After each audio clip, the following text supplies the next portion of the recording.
ছোট বড় সকলে প্রাণ খুলে অন্তর জুড়িয়ে মোহাব্বতের সাথে সবাই মিলে পড়ি একবার আলহামদুলিল্লাহ। তারপরে পরে আমাদের আখেরি নবী, দয়ার কান্ডারি, বিপ্লবী নেতা, ইয়তীমের বন্ধু, গরিবের সাথী, আমিনার দুলার, তাজদারে মদিনা, মোহাম্মদ মুস্তাফা আহমদ মুজতবা, সকলে পড়ুন সাল্লাল্লাহু তাআলা আলাইহি ওয়াসাল্লাম। তার উপর কোটি কোটি দুরূদ ও শান্তির ধারা বর্ষিত হোক। আল্লাহুম্মা সাল্লি আলাইহি আল্লাহুম্মা বারিক আলাইহি। ভাইজান, আমি সজদা থেকে নিয়ে এখন পর্যন্ত যে বক্তব্যগুলো শুনলাম, আমি একজন বিদেশি মানুষ, আপনাদের এখানে কোনোদিন আসিনি। আজকে আমি যখন আসলাম তো ছোট ছোট মেয়েগুলো এখানে শুনলাম যে তারা ইংরেজিতে, বাংলাতে কবিতা, ছড়া এই সমস্ত কিছু পাঠ করছিল। সত্যি প্রশংসার ব্যাপার, আপনাদের এই রকম জায়গাতে এত ইসলামিক মেজাজের ছেলে মেয়ে তৈরি হয়েছে, এটা অত্যন্ত খুশি হয়েছে আমি। আল্লাহ যেন খুশি হয়, সকলে বলুন আমি। ভাই একটা কথা বলি, কথাটা ভালো করে মনে রাখবেন। আল্লাহ পাকের নবী যখন নবুয়ত পেলেন তখন তার বয়স হলো 40 বছর। খাদিজার বয়স যখন নবীর সাথে বিয়ে হয় তখন খাদিজার বয়স ছিল 40 বছর, নবীর বয়স ছিল 25 বছর। কথাটা ভালো করে বুঝেন। এবার আল্লাহ পাকের নবী যখন নবুয়ত পেলেন তো নবীর বয়স হলো কত? 40 বছর। তবে আপনাকে যদি জিজ্ঞেস করি যে খাদিজার বয়স কত, কত বলেন একটু? 55 বছর হবে না, একবারে গ্যারান্টি কথা 55 বছর। তা আমি কি বলছি আপনাকে ভালো করে শুনুন। আমি একটাই কথা বলবো, যে কথাটা কি, যে তবে আমার নবী 40 বছর বয়স থেকে কোরআন পড়তে শিখেছে। 13টি বছর মক্কায় ছিলেন, 40 আর 13 53 বছর বয়স পর্যন্ত মক্কায় কোরআন পড়লেন।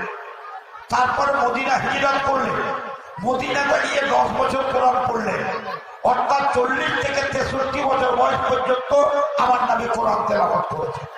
আমি আপনাকে জিজ্ঞেস করবো, আপনি কোরআন পড়তে জানেন? আপনাকে আমি জিজ্ঞেস করছি, ভাই যান, দুঃখ করবেন না, আপনি কোরআন পড়তে জানেন? আমার আজকে দাওয়াত হলো, আজকে মাঝে আপনাদের মাঝে আমার বক্তব্যের মূল কথা হলো যে আপনারা প্রথম দাওয়াত নেন যে যারা কোরআন পড়তে জানেন না তারা কোরআন পড়তে শিখুন। একটাই কথা আপনাকে,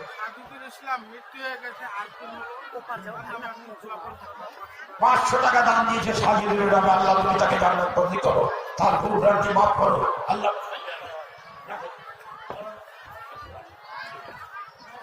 কথাটা ভালো করে শুনে যান আমার মায়েরা, বোনেরা আমার।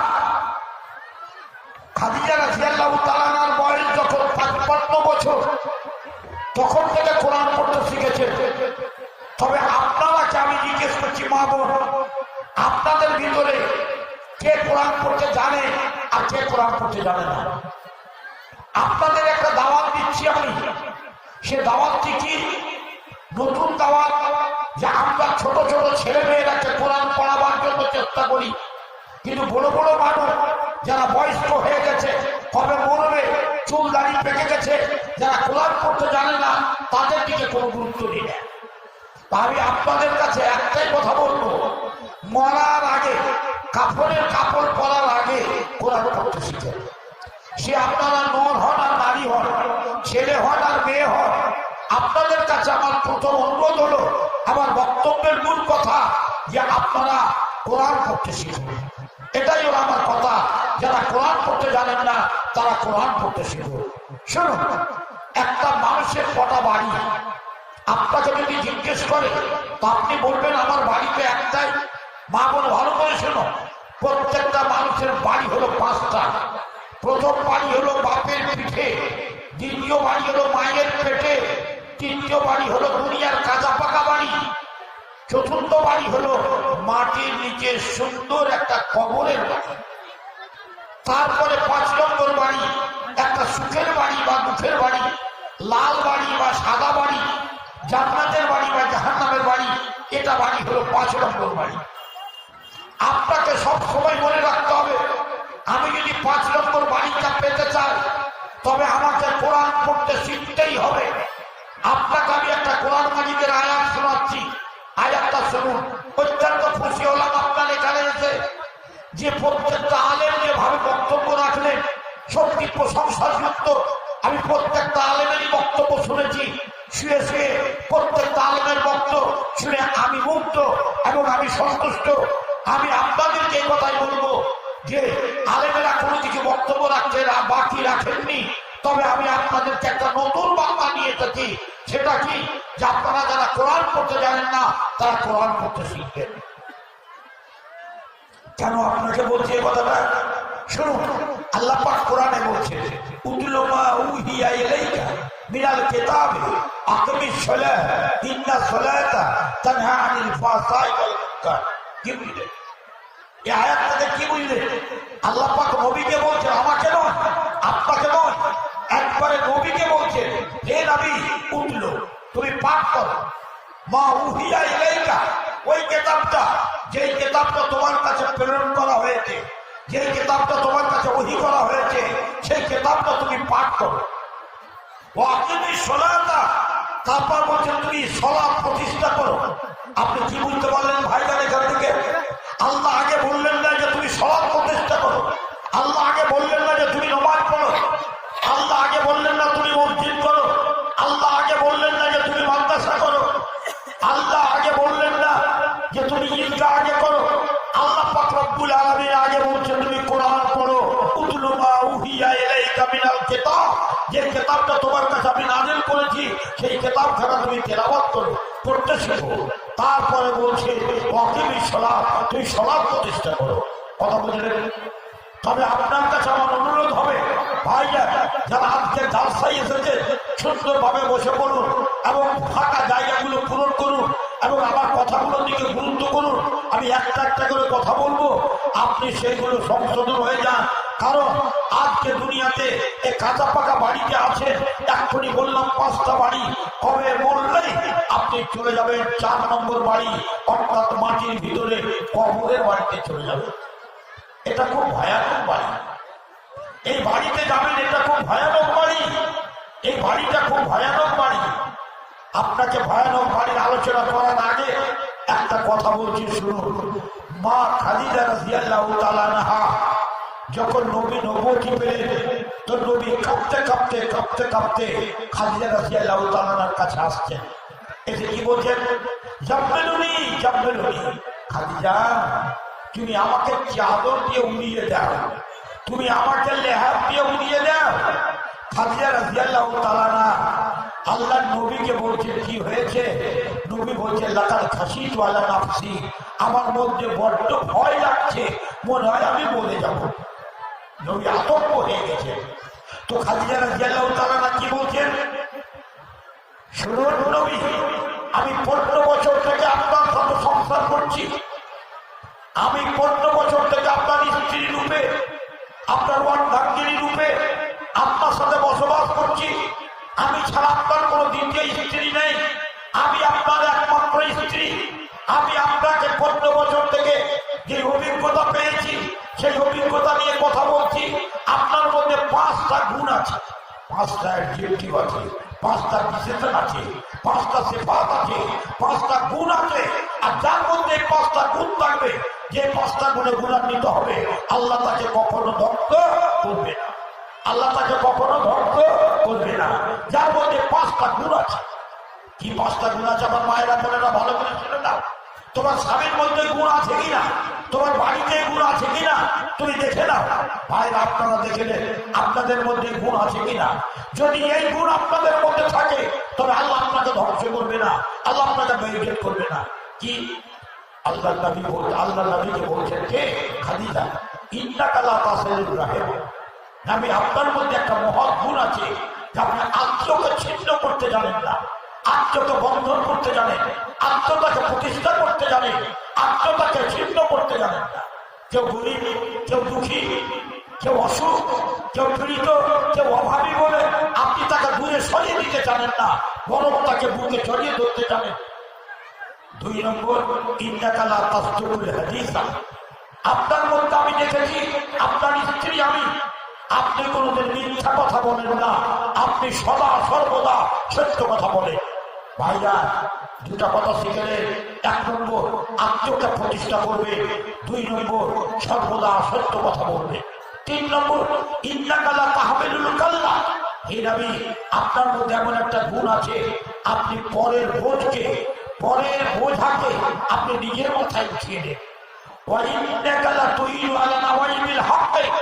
4 নম্বর গুণ আছে আপনার মধ্যে, যে কেউ যদি ভালো কাজ করতে গিয়ে বিপদে পড়ে যায়, তো আপনি সেই লোকটাকে মাথায় তুলে নেন, সেই লোকটাকে সাহায্য সহানুভূতি করেন। এই 4টা গুণ আপনার মধ্যে আছে। 5 নম্বর গুণ, ইন্নাকা লা তাকরিজ যায়ফা। আপনার মধ্যে 5 নম্বর গুণ আছে, যে আপনি মেহমানের সম্মান করেন। মেহমান কাকে বলে? বেটার শ্বশুর, বেটির শ্বশুর, এটাই মেহমান। একটা পথের ভিখারি যদি হয়, সেটাও মেহমান। আপনার কোনো আলেম যদি আপনার বাড়িতে আসে, সেটাও মেহমান। আমি আপনার বাড়িতে এসেছি, আমি আপনার মেহমান। আজকে যদি আমি মেহমান, আর আপনি যদি আমার সেবা করেন, আপনি যদি আমার সম্মান করেন, আল্লাহ আপনাকে বেইজ্জত করবে না। কাজে আপনাদের কাছে একটা কথা বলবো, যে ভাই আমার দাঁড়িয়ে আছে একটু সামনে এসে বসে যান, আর যে ভাই আমার বসে আছে, আমি মেহমান, আমাকে যদি খুশি করতে চান, আমি বলবো যারা পিছনে আছে একটু সামনে চলে আসে, একটু আসেন দেখি। যারা পিছনে আছেন একটু সামনে আসেন। শয়তান আপনার শত্রু, শয়তানকে আপনি আগে বসতে দিবেন কেন? আপনি পিছিয়ে বসে থাকবেন কেন? শয়তানকে তাড়ান এখান থেকে, এবং শয়তানকে হটিয়ে দেন, ফাঁকা জায়গাগুলো পূরণ করে। এটা আপনাদের কাছে অনুরোধ করছি। আপনাদের আমি মেহমান, আমার যদি সম্মান করেন, আল্লাহ আপনাদের সম্মান করবে। আল্লাহ আপনাদেরকে বেইজ্জত করবে না, আল্লাহ আপনাদেরকে বেইজ্জত করবে না। আল্লাহ নবীকে বেইজ্জত করেননি, আপনারাও বেইজ্জত করবেন না। আসেন, আমি আপনাদের মেহমান হিসাবে আপনাদের কাছে অনুরোধ করছি, একটু সামনে এসে বসে যান, যেন আপনার সামনে একটা ফাঁকা জায়গা না থাকে, যেখানে শয়তান বসার জায়গা পাবে। এই সুযোগটা আপনি করে দেবেন না, এটাই আপনাদের কাছে আমার অনুরোধ। ভাইজান, এবার আপনারা আমি একটা কথা বলছি, কথাটা খুব ভালো করে শুনে যান। আমার প্রথম দাওয়াত হলো যে আপনারা নামাজ প্রতিষ্ঠা করার আগে, সালাত প্রতিষ্ঠা করার আগে আপনারা কোরআন পড়তে শিখুন। আল্লাহ পাকের নবীকে আগে কোরআন পড়তে বলেছেন, তারপরে সালাত প্রতিষ্ঠা করতে বলেছেন। অতএব কোরআন প্রতিষ্ঠা করুন। মায়েরা, বোনেরা, ভাইরা, এবার আপনাদের সামনে খুবই খুশি হলাম, খুবই ভালো লাগছে। হাজার হাজার লোকের মধ্যে আমাদের বক্তব্য রেখে উঠবে। এই সামান্য মাদ্রাসা আঞ্জুমানে আমাদের এই থেকে ছেলে অনেক বেশি হয়, এরকম মজলিসে কথা বলা অভ্যাস আমাদের নেই। তবু আজকে আপনাদের সামনে আমাকে খুবই ভালো লাগছে। এত অল্প লোকের মাধ্যমে আমি যে কথা বলছি, তবু আমাকে মনটা ভালো লাগছে যে আপনারা মনোযোগ সহকারে কথাগুলো শুনছেন। আমি আল্লাহর কাছে দোয়া করব, আল্লাহ যেন আপনাদের শোনার সাথে সাথে আমল করার তৌফিক দান করে। সকলে বলুন আল্লাহুম্মা আমিন, আল্লাহুম্মা আমিন। আসুন এবার একটা কথা বলি। এই যে ইস্তার একটা শব্দ লেখা আছে, আমি সমস্ত শব্দের ব্যাখ্যা করব না, একটা শব্দের ব্যাখ্যা করব। এটা লেখা আছে ঈদগাহ। কি লেখা আছে? ঈদগাহ। ঈদগাহ, ঈদ মানে খুশি, গাহ মানে জায়গা, এটা খুশির জায়গা। ঈদগাহ আরবিতে কি বলে শুনবেন? আরবিতে বলে মুসাল্লাহ। এটা ঈদগাহ, ঈদগাহকে আরবিতে বলে মুসাল্লাহ। এবং মসজিদ, তো মসজিদটা ইসুজাত এবং মুসাল্লাহটা ইসুজাত। মসজিদ মানে সিজদা করার জায়গা, মসজিদ মানে সিজদা করার জায়গা, আর মুসাল্লাহ মানে নামাজ পড়ার জায়গা। তো আপনারা আজকে মসজিদ করবেন না, সিজদা করার জায়গা মসজিদ আপনাদের আছে। আজকে আপনারা মুসাল্লাহ ঈদগাহ করবেন। একটা কথা ভালো করে মনে রাখেন, ঈদগাহ করার একটা কথা বলে রাখেন যে ঈদগাহ কাকে বলে? পাড়ায় পাড়ায় ওয়াক্তিয়া মসজিদ আছে, পাড়ায় পাড়ায় ওয়াক্তিয়া মসজিদ আছে। আবার কয়েকটা ওয়াক্তিয়া মসজিদ নিয়ে একটা জুমা মসজিদ আছে, কয়েকটা জুমা মসজিদ মিলে নিয়ে একটা ঈদগাহ আছে। খবরদার কেউ মসজিদ ভেঙে ভাববেন না, কেউ বিনা প্রয়োজনে মসজিদ ভাঙবেন না, বিনা প্রয়োজনে ঈদগাহ ভাঙবেন না, বিনা প্রয়োজনে জামাত ভাঙবেন না, বিনা প্রয়োজনে জামাত ভঙ্গ করবেন না, সব সময় দলবদ্ধ মধ্যে থাকবেন। এটা কত বড় একটা জিনিস যে আপনারা 5 ওয়াক্তের নামাজ পড়ে, তখন সেটা হলো আপনার ওয়াক্তিয়া মসজিদ।